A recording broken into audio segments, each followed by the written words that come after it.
And so a lot of times IT is disconnected from the actual business as a whole and doesn't necessarily think the way that a CEO or a leadership team or a board will think about these types of things and the ramifications that will have. They know that they need to get SOC 2. They don't necessarily understand quantifiably why that's such a big deal for the organization. It's flowing from leadership. We've determined that we need to go and get SOC 2. That's coming from sales or some other... Sure. We want to get an investment or whatever the case may be.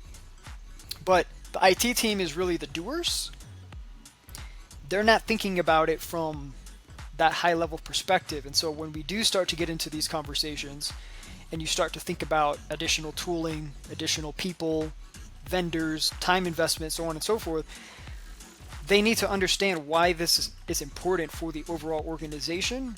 And they're like, hey, this thing just dropped in my lap and my boss said, hey, you should take care of this. Well, that's part of the thing too, though, is that a lot of companies think that, well, if I have somebody technical, we should be able to go and figure this out, right?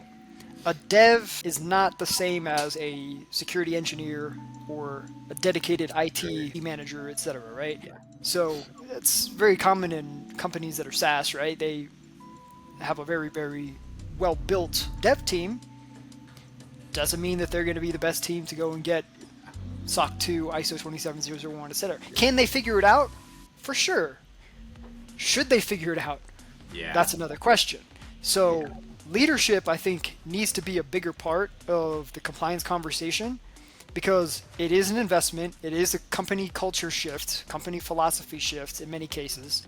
You probably don't have the resources or staffing to handle this the way that it should be. Realistically, it's expensive, even with a GRC platform.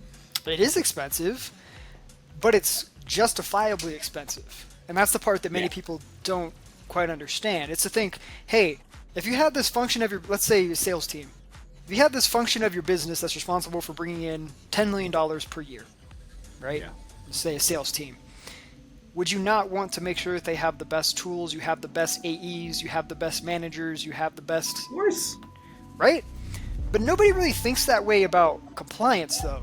Or at least many people don't think that way about compliance, where the enabler to be able to go after mid-market enterprise customers and get $10 million worth of contracts should also be well-staffed and funded. And we shouldn't just tack that on to the back of the IT manager who's been there for 10 years and just helps with support desk tickets.